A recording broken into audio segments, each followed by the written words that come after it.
Hello दोस्तों, good afternoon, नमः संस्कृताय। आप सभी का एमएस क्लासेस 1 में स्वागत है। दोस्तों, आज हम फिर से लेकर उपस्थित हुए हैं जो अभिज्ञान शाकुंतलम है उस पे प्रश्नोत्तरी। आज हमारा चौथा क्लास होगा प्रश्नोत्तरी का। दोस्तों, अभिज्ञान शाकुंतलम पर लगातार प्रश्नोत्तरी कर रहे हैं। ठीक है, तो आज हमारा जो है प्रश्नोत्तरी का जो है चौथा भाग रहेगा। किस पर हम प्रस्तुति करें? अभिज्ञान शाकुंतलम का। ठीक है दोस्तों, तो आप लोग आइए प्रश्नोत्तरी करना स्टार्ट करते हैं। आज का हमारा पहला प्रश्न होगा दोस्तों। पहला प्रश्न हमारा आज का है, कालिदास की नाट्यकृति है। तो कालिदास की कितनी नाट्यकृति है? पहले तो कालिदास ने कितनी रचनाएं की हैं? तो उन्होंने कुल टोटल 7 रचनाएं की हैं। ठीक है, तो उसमें से कितने नाटक हैं, कितने महाकाव्य हैं, कितने खंड काव्य है, कितने गीति काव्य है? तो दोस्तों, इनकी टोटल 7 रचनाएं हैं, जिसमें से नाटक पूछा गया है कि कालिदास की नाट्यकृति कितनी है। तो नाट्यकृति है 3 है। कितनी है? 3 है। नाट्यकृति है 3 है। 3 है। तो 3 नाट्यकृति है। तो कौन कौन सी है? जैसे कि पहला हो गया हमारा विक्रमोर्वशी, दूसरा हो गया मालविका अग्निमित्रम और तीसरा हो गया अभिज्ञान शाकुंतलम। ठीक है, तो हमारी जो है नाटक कालिदास की 3 नाट्यकृति है, अभिज्ञान शाकुंतलम, विक्रमोर्वशी और मालविका अग्निमित्रम। इनका एक खंड काव्य है जिसका नाम है मेघदूत, रीति काव्य है जिसका नाम है ऋतुश्रृंगार, और 2 जो है इनका महाकाव्य है कुमार संभव और रघुवंशम। ठीक है, तो इनकी टोटल 7 रचनाएं हैं। अगला दूसरा प्रश्न देखते हैं हम। भ्रमर से शकुंतला की रक्षा कौन करता है? जब राजा दुष्यंत आश्रम प्रवेश करते हैं तो जो भ्रमर होता है वो शकुंतला को परेशान करता है। तो राजा देखते हैं कि शकुंतला को परेशान कर रहा, तो वो भ्रमर से शकुंतला की रक्षा करता है। तो प्रश्न हमारा है दोस्तों कि भ्रमर से शकुंतला की रक्षा कौन करता है? तो राजा दुष्यंत करते हैं। कौन करते हैं? राजा दुष्यंत करते हैं। राजा दुष्यंत करते हैं। दुष्यंत। ठीक है, ये हमारा आंसर हो गया। पहला प्रश्न हमारा था दोस्तों कि कालिदास की नाट्यकृति है, तो 3 नाट्यकृति है। अभिज्ञान शाकुंतलम, ठीक है, पहला अभिज्ञान शाकुंतलम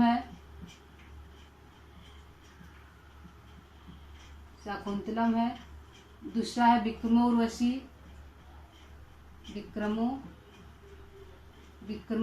और तीसरा हमारा है मालविका अग्निमित्रम। ठीक है, 3 इनकी नाट्यकृति है। और तीसरा प्रश्न हमारा दोस्तों, मृग का पीछा करते हुए राजा दुष्यंत किसके आश्रम में प्रवेश किए? ठीक है, मृग का पीछा करते हुए राजा दुष्यंत किसके आश्रम में प्रवेश किए? तो किसके आश्रम प्रवेश किए दोस्तों?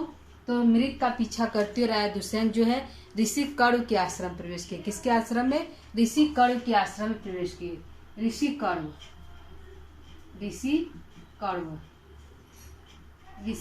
के आश्रम प्रवेश किए। ठीक है, कौन? राजा दुष्यंत।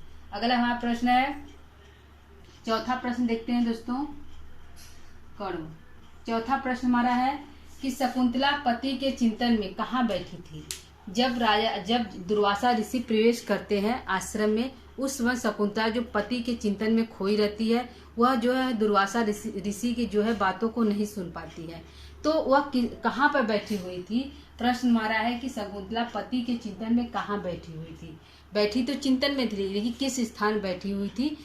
तो एक जो कुटिया, क्योंकि आश्रम में कुटिया ही होता है दोस्तों, तो वो कुटिया के पास बैठी हुई थी। यदि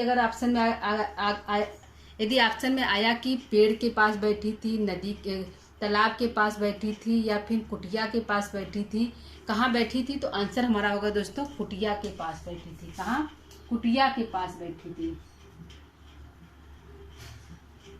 कुटिया के पास। ठीक है, कुटिया के पास बैठी थी। प्रश्न का आंसर है।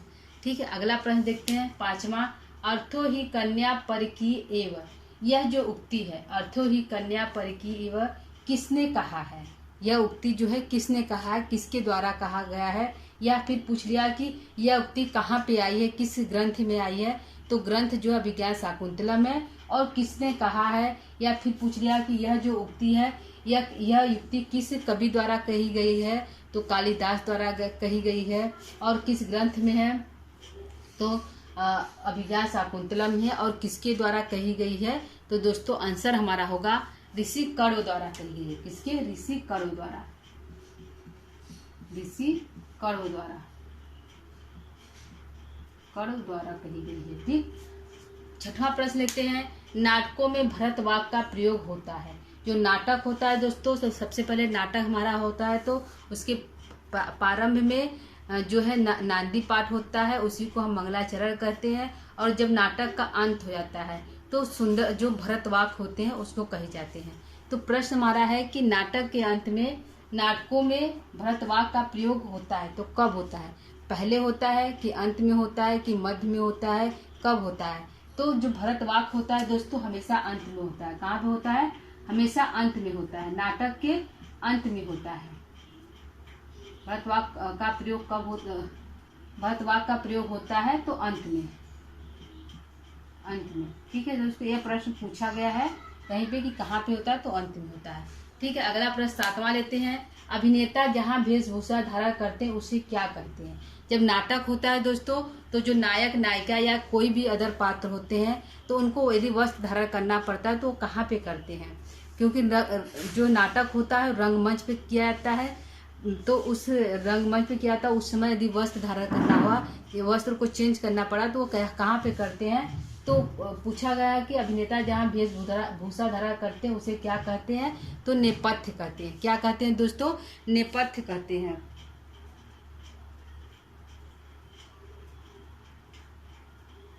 ठीक है, नेपथ्य कहते हैं।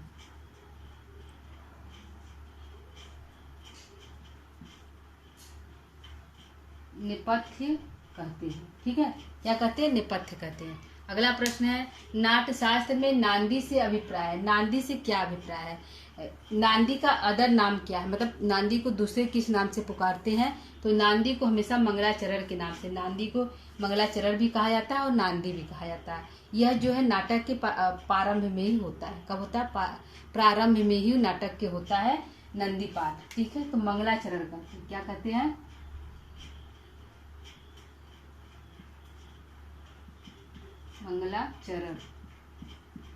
मंगलाचरण कहते हैं। ठीक है, यह मंगलाचरण कहते हैं। नांदी से क्या अभिप्राय है? तो मंगलाचरण है। ठीक है, अगला प्रश्न है, महर्षि कर्म का आश्रम किस नदी के तट पर है? महर्षि कर्म ने अपनी कुटिया बनाई थी। तो कुटिया जब भी कोई, मतलब पहले ऋषि मुनि कुटिया इत्यादि बनाते थे तो सबसे व्यक्ति की सबसे जरूरी चीज है दोस्तों जल, उसके बाद है भोजन, उसके बाद है वस्त्र। तो सबसे जरूरी क्या है? जल होता है। तो ऋषि लोग जब आश्रम बनाते थे तो किसी न किसी नदी के किनारे बनाते थे। जैसे वाल्मीकि ने गंगा नदी के किनारे अपना आश्रम बनाया था। और जो है कर्ण ऋषि ने किस जो है नदी किनारे बनाया है दोस्तों। और जो है उनके जो है शकुंतला जो पिता विश्वामित्र है उनकी भी जो है कुटिया रही होगी। तो वह उनकी जो कुटिया थी वह किस नदी के किनारे थी? ठीक दोस्तों, यह हमारा प्रश्न है। तो यहाँ प्रश्न है, महर्षि कर्म का आश्रम किस नदी के तट पर था? तो मालिनी नदी के तट पर है। किस नदी पर दोस्तों? मालिनी नदी के तट पर उनका जो है कुटिया थी। मालिनी नदी के तट पर, मालिनी नदी के तट पर। ठीक है, अगला प्रश्न है, दुष्यंत जब आश्रम में प्रवेश किए तब महर्षि कर्ण कहाँ गए थे? जब राजा दुष्यंत प्रवेश करते हैं आश्रम में, उस समय महर्षि जो ऋषि कर्ण थे वह जो आश्रम में नहीं थे तो वह कहाँ गए हुए थे? प्रश्न है कि वह कहाँ गए थे जब आश्रम में नहीं थे? तो वह जो थे सोम तीर्थ गए थे। कहाँ गए थे? सोम तीर्थ गए थे। सोम तीर्थ गए थे। ठीक है, सोम तीर्थ गए थे। कहाँ गए थे दोस्तों? सोम तीर्थ गए थे। ठीक है, कहाँ गए थे? सोम दुष्यंत जब आश्रम प्रवेश किए तब महर्षि कर्ण कहाँ गए थे? सोम तीर्थ गए थे। ठीक है दोस्तों,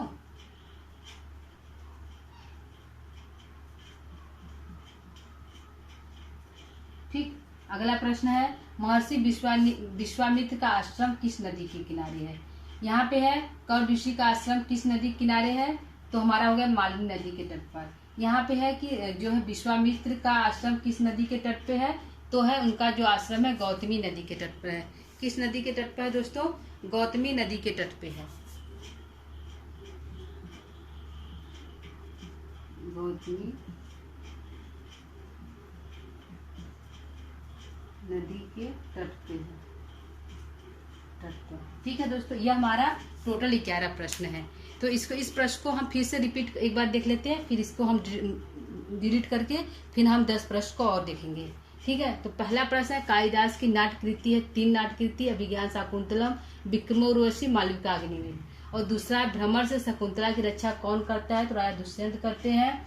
मृग का पीछा करते हुए राजा दुष्यंत किसके आश्रम में जाते हैं? तो ऋषि कर्म के आश्रम में जा प्रवेश करते हैं। शकुंतला पति के चिंतन में कहाँ बैठी है? तो कुटिया के पास बैठी है। अर्थो ही कन्या पर की एवं किसने कहा है? तो ऋषि कर्ण ने कहा है। यदि पूछला किसके लिए कहा गया है? तो शकुंतला के लिए कहा गया है। अभिनेता जहाँ वेशभूषा धरा करते उसे क्या कहते हैं? तो नेपथ्य कहते हैं। नाट्यशास्त्र में नांदी से अभिप्राय है मंगलाचरण का। महर्षि कर्ण का आश्रम किस नदी के तट पर है? तो मालिनी नदी के तट पर है। दुष्यंत जब आश्रम में प्रवेश किए तब महर्षि कर्ण कहाँ गए हुए थे? सोम तीर्थ गए थे। महर्षि विश्वामित्र का आश्रम किस नदी के तट पर है? तो गौतमी नदी के तट पर है। ठीक है दोस्तों, यह हमारा 10 प्रश्न है।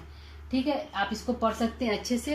हर परीक्षा की दृष्टि से उपयोगी हो, चाहे वो नेट हो, चाहे यूपी टीएसटी पीएसटी हो या फिर झारखंड हो, कोई भी परीक्षा हो, अथवा कालिदास को जरूर पूछा जाता है। अभिज्ञान शाकुंतलम निश्चित रूप से उस पेपर में शामिल होता है। ठीक है, तो इस पेपर को, प्रश्नोत्तरी को कोई भी पढ़ सकता है जो संस्कृत के विद्यार्थी हैं। ठीक है दोस्तों, तो आइए इसको हम डिलीट करते हैं और 10 प्रश्नों को और देखते हैं।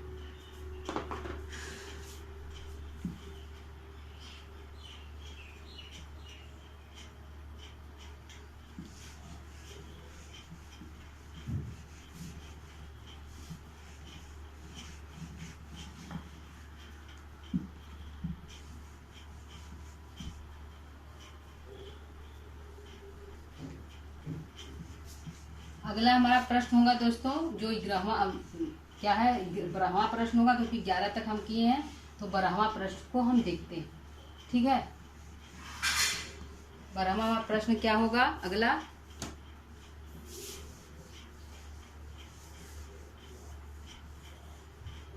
ठीक है, 12वां प्रश्न को देखते हैं कि 12वां प्रश्न हमारा क्या है। मारीच ऋषि का आश्रम है। 12वां प्रश्न है कि मारीच ऋषि जो है उनका आश्रम कहाँ पे है? मारीच ऋषि का आश्रम, ऋषि का आश्रम, आश्रम कहाँ है? कहाँ है? कहाँ है? ठीक है दोस्तों, ये हमारा प्रश्न है 12वां कि मारीच ऋषि का आश्रम कहाँ है? जो मारीच ऋषि का आश्रम कहाँ है दोस्तों? ठीक है, तो जो है कर्ण ऋषि का आश्रम जो था दोस्तों मालिनी नदी के तट पर है, और विश्वामित्र का आश्रम गौतमी नदी के तट पे है। तो जो महर्षि मारीच है उनका आश्रम किस नदी के तट पर है? यह हमारा प्रश्न है। तो उत्तर हमारा होगा दोस्तों, उत्तर हमारा होगा हेमकूट पर्वत। क्या है? हेमकूट पर्वत। हेमकूट पर्वत क्या है? हेमकूट पर्वत पे इनका जो है निवास स्थान है। हमारा 13वां प्रश्न है,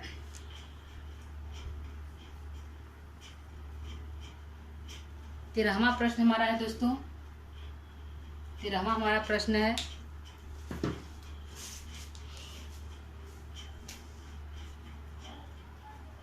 अहो राग परिवाहिनी, अहो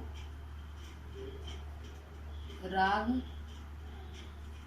परिवाहिनी,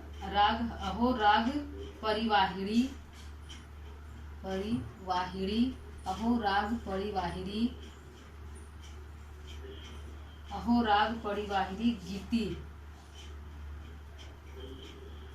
गीति, अहो राग परिवाहिनी गीति राजा दुष्यंत का यह कथन किसकी प्रशंसा में है?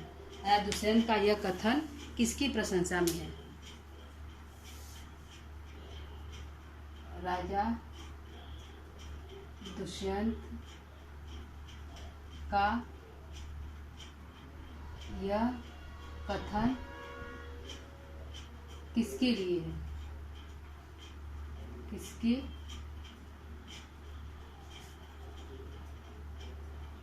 लिए है? ठीक है दोस्तों, तो आंसर होगा हमारा हंस पथिका। किसके लिए है? अहो राग परिवाही गीति, जो वाक्य है राजा दुष्यंत ने जब जो हंस पदिका है, जो हंस पदिका है, जब वो बीड़ा बजाती है तो जब वो बीड़ा बजाती हो तो बहुत खुश होते हैं। तो उनके बीड़ा के गायन को सुनकर जो राजा दुष्यंत जो है हंस पदिका की प्रशंसा करते हैं। ठीक है दोस्तों, तो आंसर हमारा होगा हंस पदिका। किसके लिए था? हंस पदिका के लिए था। आंसर हमारा होगा हंस पदिका। हंस पदिका यह जो थी राजा दुष्यंत की दूसरी पत्नी थी। किसकी थी? राजा दुष्यंत की दूसरी पत्नी थी हंस पदिका। पहली पत्नी थी वसुमती, तीसरी थी शकुंतला। ठीक है, तो दूसरी पत्नी की प्रशंसा की थी। आइए हम देखते हैं 14वां प्रश्न। 14वां प्रश्न हमारा क्या है दोस्तों? 14वां प्रश्न को देखते हैं। को अन्यो हुतवाहत, हुतवाहत को अन्यो को अन्यो हुत वाहात, को अन्यो हुतवाहात, को अन्यो हुतवाहात दुग्धम प्रभवति, दुग्धम प्रभवति, को अन्यो हुतवाहात दुग्धम प्रभवति। यह जो उक्ति है सुक्ति उद्घृत है। यह सुक्ति कहाँ से ली गई है? यह सुक्ति उद्घृत है। यह सुक्ति कहाँ से ली गई है? कहाँ से ली गई है? ली गई है। ठीक है दोस्तों, प्रश्न है कि यह जो सुक्ति है को अन्यो हुतवाहात दुग्धम प्रभवति, यह सुक्ति कहाँ से ली गई दोस्तों? तो आंसर हमारा होगा अभिज्ञान शाकुंतलम से। कहाँ से? अभिज्ञान शाकुंतलम से। अभिज्ञान शाकुंतलम से, शाकुंतलम से जो है हमारी यह उक्ति दी गई थी। कौन? प्रश्न हमारा को अन्यो हुतवाहात दुग्धम प्रभवति, यह सुक्ति कहाँ से ली गई है? तो अभिज्ञान शाकुंतलम से ली गई है। ठीक है दोस्तों, अगला हम 15वां प्रश्न देते हैं। 15वां हमारा प्रश्न क्या है? दुष्यंत की विशेष रुचि रही। दुष्यंत की विशेष रुचि किस में रही? दुष्यंत की विशेष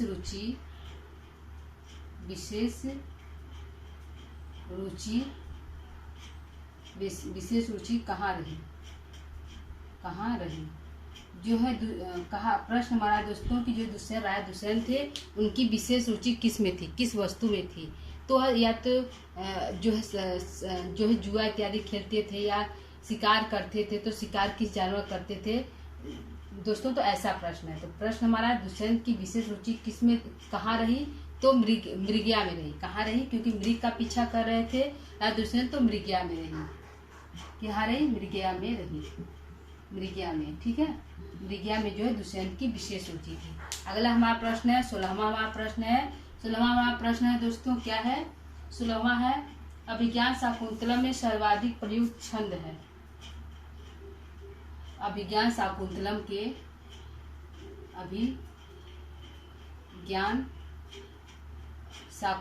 के चतुर्थ अंक में शाकुंतलम अभिज्ञान शाकुंतलम के चतुर्थ अंक में सर्वाधिक छंद कौन सा है? अंक में सर्वाधिक छंद कौन सा है? कौन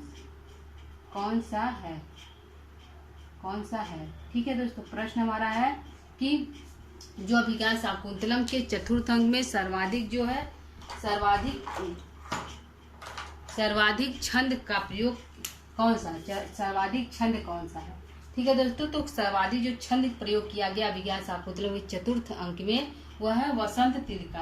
किस छंद का? वसंत तिलका है। ठीक है, किस छंद का प्रयोग किया गया है? वसंत तिलका छंद का प्रयोग किया गया है। आंसर होगा वसंत तिलका।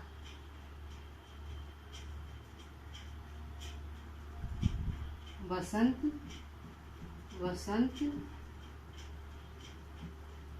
तिल का छंद का प्रयोग किया। इसमें 14 मात्राएं होती है। कितनी होती है? 14 मात्राएं होती हैं। ठीक है, एक लाइन में 14 वर्ड होते हैं। वसंत तिल का छंद है। ठीक है, अगला देखते हैं। 16वां हमारा प्रश्न क्या है? 17वां प्रश्न है दोस्तों, भवितव्याम द्वारणी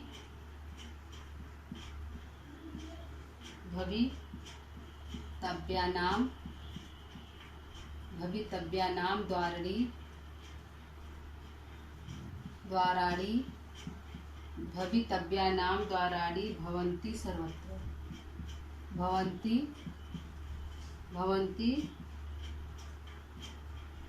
भवन्ति सर्वत्र। यह जो कथन है, भवितव्याम द्वाराणी भवन्ति सर्वत्र, सर्वत्र जो है, यह सुक्ति कहाँ से ली गई है? यह सुक्ति कहाँ से ली गई है? यह सुक्ति कहाँ से उद्घृत है या ली गई है? ठीक है दोस्तों, प्रश्न हमारा है कि जो है भवितव्यानाम द्वारणी भवन्ति सर्वत्र, यह सुक्ति कहाँ से ली गई है? तो दोस्तों, यह सुक्ति जो अभिज्ञान शाकुंतलम से ली गई है। कहाँ से ली गई है?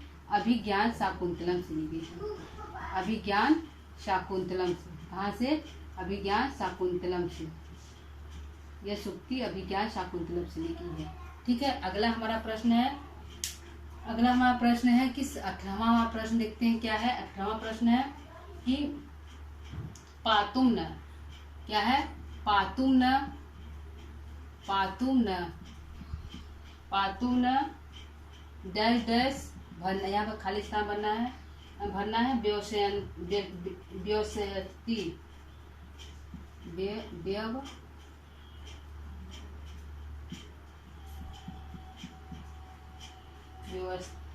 जलम।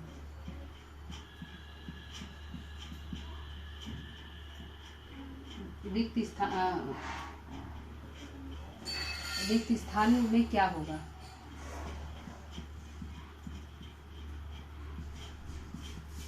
स्थान में क्या होगा? ठीक है दोस्तों, यह हमारा प्रश्न है। पातुम न व्यवस्यति जलम। पातुम न व्यवस्यति जलम। तो यहाँ पे दोस्तों क्या भरा जाएगा? रिक्त स्थान में क्या होगा? क्योंकि यह जो श्लोक है, पंक्ति है, यह पूरी पंक्ति है, तो पूरी पंक्ति को भरना है। तो इसके जो स्थान पे, खाली स्थान पर क्या भरा जाएगा दोस्तों? तो पातुम न प्रथम व्यवस्यति जलम।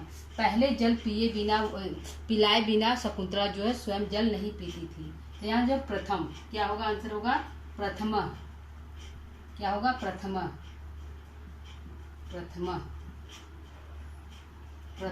ठीक है, जो है शकुंतला जो है, पातुम न प्रथमम व्यवस्यन्ति जलम। शकुंतला पौधों को बिना जल पियाए नहीं पीती थी। तो यह जो है कवि ऋषि कर रहे हैं कि जो वह शकुंतला अपने पति गृह जा रही है और जो है पौधों से जो है आज्ञा ले रही है। तो वह कह रहे हैं कि जो शकुंतला पहले जल पिलाए बिना स्वयं नहीं जल पी रही थी, आज वह पति गृह को जा रही है। ठीक है दोस्तों, यह हमारा आंसर होगा प्रथम। क्या होगा? प्रथम। ठीक, यह हमारा आंसर है। ठीक, प्रथमम यहाँ पे भरा जाएगा। अगला 19वां प्रश्न क्या है दोस्तों? 19वां प्रश्न हम देते हैं क्या हमारा है। 19 प्रश्न है,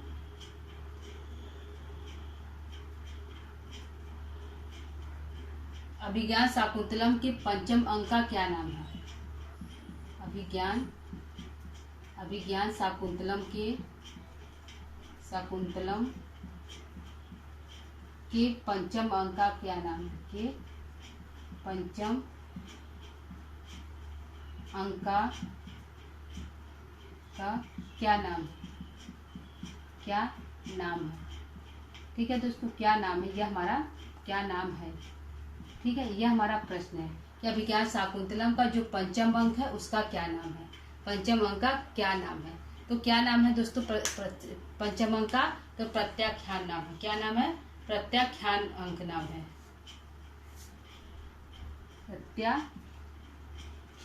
प्रत्याख्यान का अर्थ होता है पहचानना या इनकार कर देना। प्रत्याख्यान अंक, ठीक है, या भूल जाना। इसका शाब्दिक अर्थ होगा प्रत्याख्यान अंक का मतलब पहचानने से इनकार कर जाना, क्योंकि जो है पंचम अंक में ही श्राप की जो है श्राप का जो है रूप दिखाई देता है, तो प्रत्याख्यान का अर्थ होगा इनकार कर जाना। ठीक है, आप 20वां प्रश्न हमारा है। 20वां प्रश्न देखते हैं क्या है। प्रश्न 20वां प्रश्न हमारा क्या है।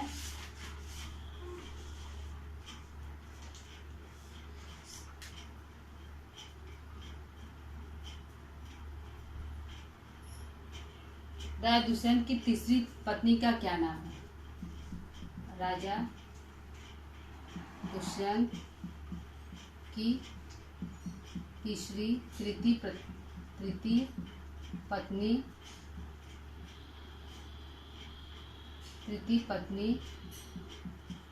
पत्नी या प्रेमिका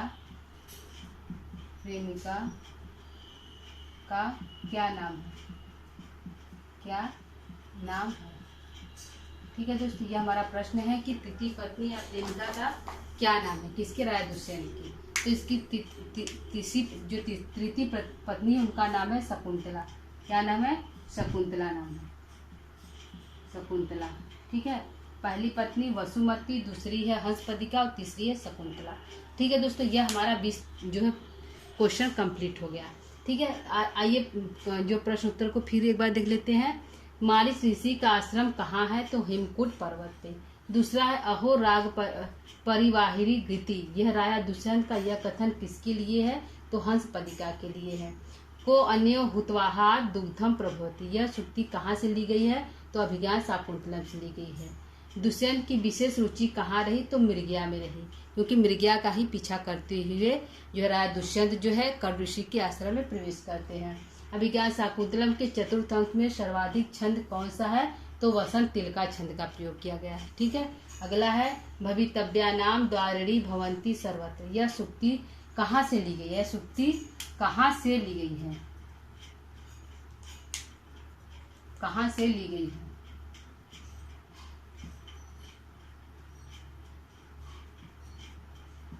कहाँ से ली गई है।